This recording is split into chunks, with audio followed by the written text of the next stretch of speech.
Welcome to AI Unraveled, your daily briefing on how technology is changing the way we live, work, and connect. It is Monday, April 13th, 2026. I'm your host, Etienne Newman, broadcasting from Calgary, Alberta. Before we dive in, a quick reminder.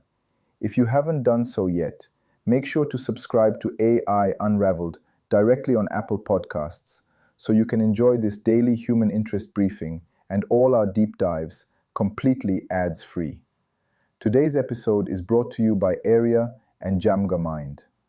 When 20-year-olds are throwing firebombs at tech executives and vulnerable people are losing their lives to chatbot addictions, understanding the psychological impact of these algorithms is critical.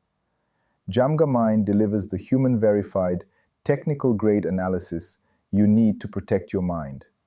And to protect your digital footprint, Area provides the zero-trust sandboxing to keep your personal data secure. Visit jamgamind.com. Today, we are unpacking the flesh and the machine. We are going to look closely at the boiling human anger directed at Silicon Valley, the tragic reality of algorithmic romances, and the terrifying sci-fi reality of biological microchips made from living human cells.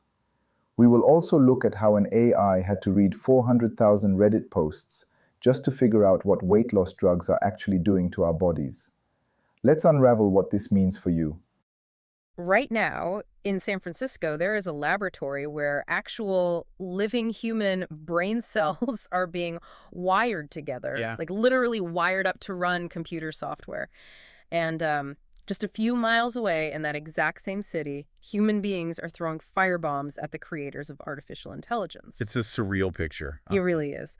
So welcome to today's deep dive. We have a massive stack of sources to get through today, all dropping on exactly the same day, April 13th, 2026. Right. And our mission today is to explore a theme we're calling the flesh and the machine.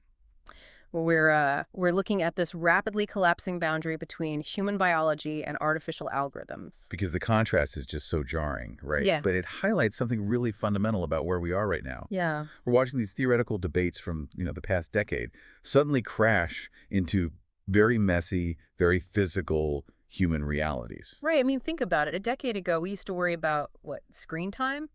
Eye strain? Exactly, yeah. And now we are dealing with machines hijacking our emotional biology and biological tissue being used to run our machines. It's wild. The stakes have completely shifted from the digital realm to the deeply, unavoidably biological. So I want to start by unpacking that violence you mentioned, because it really is the most visceral reality of the physical world right now. Over the weekend, Sam Altman's home in San Francisco was attacked, and not just once, but twice within a 72-hour window. Yeah, the timeline on this is really alarming. It is. So early Friday morning at 3:45 a.m., this 20-year-old kid named Daniel Moreno Gama threw a Molotov cocktail at the property. Literal firebomb. Right. And then he walked over to the OpenAI headquarters, threatening to burn that down, too. He was arrested on suspicion of attempted murder and arson. And that wasn't even the end of it. No, because then on Sunday night at 1:40 a.m., surveillance cameras caught a Honda sedan driving past, and two suspects fired a gunshot at the property. 3 people are currently in custody for all of this, and it marks a severe escalation. But what we really need to analyze here is the underlying psychology of that first attack. The Friday attack. Exactly. The Friday attacker had previously published essays arguing that AI would end humanity. And on the Pause AI Discord server, he actually used the handle Butlerian Jihadist. Okay, I'm struggling to wrap my head around this. I know Pause AI immediately condemned the attack, but why is a 20-year-old kid mapping a sci-fi novel onto Sam Altman? Well, Because the Butlerian Jihad is from Frank Herbert's Dune, right? Is this just a fringe lunatic acting out a fantasy, or is this a symptom of something wider? I really wouldn't dismiss it as just a fringe incident. It's actually a glaring symptom of a massive systemic underestimation by the tech industry. How so? Well, in the lore of Dune, the Butlerian Jihad was this bloody, universe-wide holy war against thinking machines and conscious robots. Right. And the foundational commandment that emerged from that fictional war was, thou shalt not make a machine in the likeness of a human mind. Oh, wow. Yeah. So by adopting that specific persona, this attacker is signaling that he views the creation of artificial intelligence not as a business venture, but as an existential, biological threat to humanity. So the fear of technology lacking guardrails is literally mutating into physical rage. Exactly. And looking at the societal backdrop from our sources, I mean, 4 in 5 Americans say they are worried about AI. Sam Altman has essentially become the physical avatar for all that generalized societal anger. He's the default target. Yeah. Add in the fact that The New Yorker just published that massive 100-interview investigation into his leadership, and you have this incredible pressure cooker scenario. Is this violence just the inevitable boiling point of a tech culture that, moves fast and breaks things, when the thing being broken is the public sense of psychological safety? That's the core issue right there. For years, the tech industry treated AI development as a math problem. Right. They thought of safety purely as an alignment issue to be solved with better code, but they completely failed to account for human emotional volatility. The human element. Right. When people feel that their economic future, their psychological safety, and their very existence are being disrupted by a few executives who answer to no one, that existential dread curds into anger. And Altman's response over the weekend was to publish a photo of his husband and son, acknowledging the fear is justified and pleading for de-escalation. It's a very human plea. It is. But it shows that the architects of this technology are now colliding with the physical world consequences of the psychological panic they've triggered. But, while that rage is pointed outward at the creators of the machines, there is a devastatingly different reaction happening at the exact same time. Yeah, the inner violence. Right. We're also seeing inner, self-inflicted violence. And shockingly, it's not driven by hate for the machine, but by love. This is perhaps one of the most tragic developments in our stack of sources today. Yeah. It centers around a phenomenon researchers are now calling algorithmic intimacy. The Wall Street Journal published this massive report with a headline that is just heartbreaking. Over 4,732 messages. He fell in love with an AI chatbot. Now he's dead. It's incredibly somber. A man died by suicide after forming an intense emotional bond with the chatbot. It is a profound manipulation of human psychology. And we really need to look at the mechanism of how these systems are built. Right. Because these algorithms are specifically engineered to perfectly mirror human empathy. Wait, before we move on, I need to understand the mechanics of this.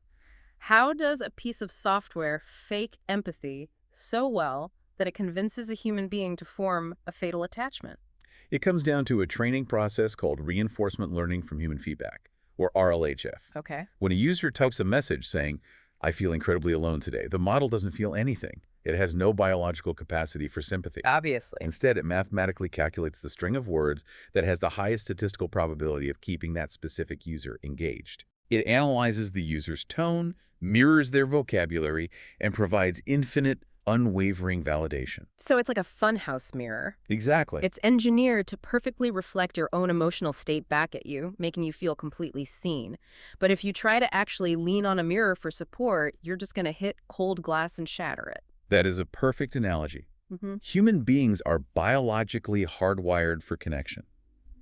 When you feel heard, when an entity responds to you with infinite patience and perfectly tailored emotional mirroring, your brain releases oxytocin and dopamine. Your body physically reacts to the code. You form a real biological attachment to a mirage. When corporations design algorithms that mimic human intimacy so perfectly that they cause psychological harm, blindly trusting the software is dangerous. Jamgamine provides human-verified, technical-grade analysis to protect your critical thinking from algorithmic manipulation. Visit djamgamine.com. That manipulation is exactly what we're talking about here. And I really want to push back on the tech industry's standard defense here. Because usually when something like this happens, the first thing we hear from developers is blame directed at, like, user error. Or claims that the user had pre-existing mental health issues, yeah. Exactly. But if a pharmaceutical company sells a drug that causes severe depression or psychological breaks, we pull it from the shelves immediately. Right. Why do we treat algorithms that are specifically engineered to hack human attachment any differently? We treat them differently because our regulatory frameworks classify them as software tools, not psychological interventions. That's a massive gap. It creates a massive systemic blind spot. The reality is that these tech corporations are actively designing systems to mimic intimacy, but they are deploying them with absolutely zero emotional safety nets. And the companies know exactly what they're doing. Our sources show they are hyper-focused on emotional engagement. Oh, absolutely. Anthropic just hosted Christian leaders at their headquarters for a summit on Claude's moral development. They were literally discussing whether the AI could have grief responses or if it could be considered a, quote, child of God. Which is just staggering. And meanwhile, leaked images show Anthropic is actively plotting to build a challenger to an app called Lovable to dominate the AI companion space. It highlights a completely baffling disconnect. Right. On one hand, they are hosting theological summits about the machine's capacity to grieve. On the other hand, they are releasing products optimized strictly for user retention. Just to keep people hooked. Yes. The machine has no capacity to genuinely care, no ability to intervene in a crisis, and no moral obligation to the user's safety. It's a trap. It creates a devastating trap for vulnerable users who pour their souls into a void that just echoes back exactly what they want to hear. Listen, the internet is officially overflowing with AI hustle bros selling you useless 10-page prompt PDFs that don't actually do anything. Stop wasting your time. Etienne has done the actual forensic vetting for the AI Unraveled community. Head over to djamsjmine.com/toolkit for the AI Executive Toolkit. It's a curated professional-grade stack featuring tools like Chatbase and 11 Labs, complete with exclusive listener perks so you can actually upgrade your workflow without the fluff. Which brings up a bizarre irony with these systems, actually. Yeah, we just talked about the catastrophic danger of algorithms failing to understand the reality of our mental health. Right. But in the medical world, these exact same algorithms are proving to be better at understanding our physical bodies than human doctors are. This is where the story pivots in a fascinating way. A new study out of the University of Pennsylvania just dropped.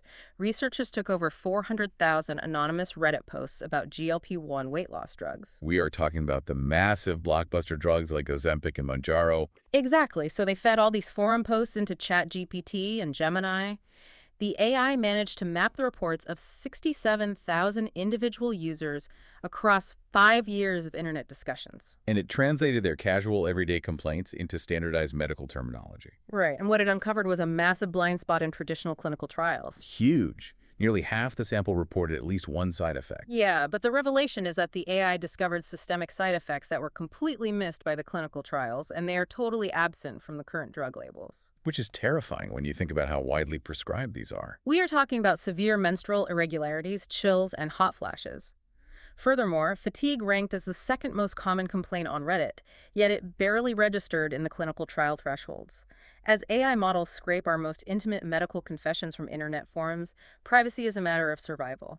AI ensures your personal AI tools operate in a secure sandbox, keeping your data safe from unauthorized scraping. That privacy aspect is critical because the raw, unfiltered nature of those intimate confessions is exactly what unlocked the medical discovery. They couldn't have found it otherwise. Right. Researchers are calling this new concept social pharmacovigilance. I need to play devil's advocate here for a second against the medical establishment. Okay. Does this mean that traditional clinical trial is fundamentally broken? I mean, it took an AI reading the collective diary of the internet to realize what these billion-dollar drugs are actually doing to our biology. How did the human doctors miss this? The clinical trial isn't necessarily broken, but it is incredibly rigid. Right. Trials are heavily structured to look for specific, acute adverse events, like liver failure or cardiac issues. They are not well designed to capture diffuse, systemic quality of life changes. That makes sense. Think about it from the patient's perspective. Think about the last time you went to the doctor. You wait months for an appointment, you get maybe 10 to 15 minutes in a sterile room, and your doctor is likely staring at a screen trying to chart your visit. Are you going to bring up the fact that your period was a few days late? Or that you felt unusually cold on Tuesday afternoon? Probably not. You might not even connect it to the drug. Precisely. You stay quiet in the clinic. But you will absolutely complain about it to strangers on Reddit at 2 a.m. As you do. Yeah. Patients swap real-time visceral notes online. And one of the co-authors, Lyle Ungar, compared Reddit to a neighborhood grapevine. For decades, the medical establishment dismissed this as anecdotal noise. Because there's just so much of it. It was simply too vast and too unstructured for any team of human researchers to analyze. So the AI is essentially acting as an aggregator of human biology. Exactly. The medical breakthrough here is that large language models can finally listen at scale. Right. They can sift through the noise of 400,000 posts, identify linguistic patterns across thousands of different users, and cross-reference symptoms to find the hidden biological signals. But it also exposes the profound vulnerability of our digital footprint. We are freely offering up our deepest biological secrets to the public internet, and tech companies are using that data to build maps of our bodies that even our own doctors don't have. Okay, so we've seen machines mimic our emotions perfectly to the point of tragedy, and we've seen them map our hidden bodily symptoms by reading our digital diaries. Yeah. But this next segment takes the flesh and the machine to its absolute limit. We are going to talk about the literal physical merger of human biology and machine computing. This is where the science fiction comparisons stop being metaphorical and become literal engineering. It's honestly hard to believe. We have a report on a San Francisco startup called TBC, the Biological Computing Company. Right. They just emerged from stealth with $25 million in seed funding. And they are founded by former neurosurgeons. They aren't building silicone chips. They are building wetware chips. Wetware. Let that term really sink in for a moment. We are moving from hardware and software to wetware. I don't even have words for it. The details are staggering. According to the deep dive into their Mission Bay lab, these chips are multi-electrode arrays. Right. And I want to make sure we explain that jargon.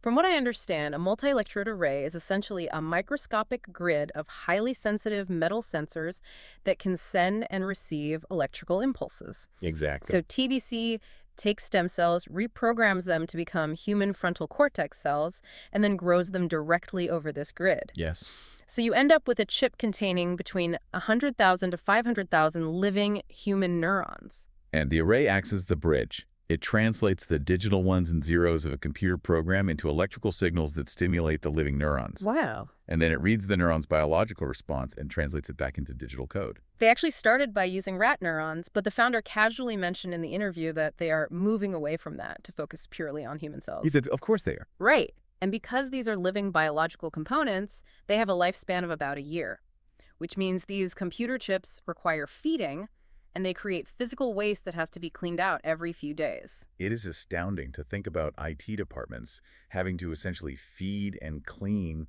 their computer processors. I just picture someone in a server room with, like, a mop and a bucket of nutrients. Yeah, pretty much. Yeah. But we have to look at the why behind this. Why go through the incredible hassle of maintaining living tissue to run software? TBC claims the performance payoff is massive. They say that by running AI algorithms through this living biology, the models hit peak performance 3 times faster with an incredible reduction in energy demands. Which is the big bottleneck right now. Right. But if that isn't dystopian enough, let's contrast this wetware breakthrough with another piece of news from today's stack. Sam Altman just made a personal $10,000 investment in a company called Nectome. Nectome is operating at the exact opposite end of the biological spectrum. Right. Nectome is a brain preservation service for mind uploading. Their goal is to map the human neural connectome, which is essentially the complete physical wiring diagram of every single connection in your brain. Right. The ultimate goal is to take that physical map and upload human consciousness to a server so you can live forever digitally. But the catch is, to map the connectome perfectly, you have to pump the brain full of fixative chemicals while the person is still alive. The process is 100% fatal. Yeah. It requires euthanasia. The deeply philosophical irony here is just staggering. It really is. It feels like an hourglass where the sand is flowing in both directions at once. We have machines running on living human brain cells that generate physical waste, and we have human billionaires paying to be euthanized so they can live forever inside machines.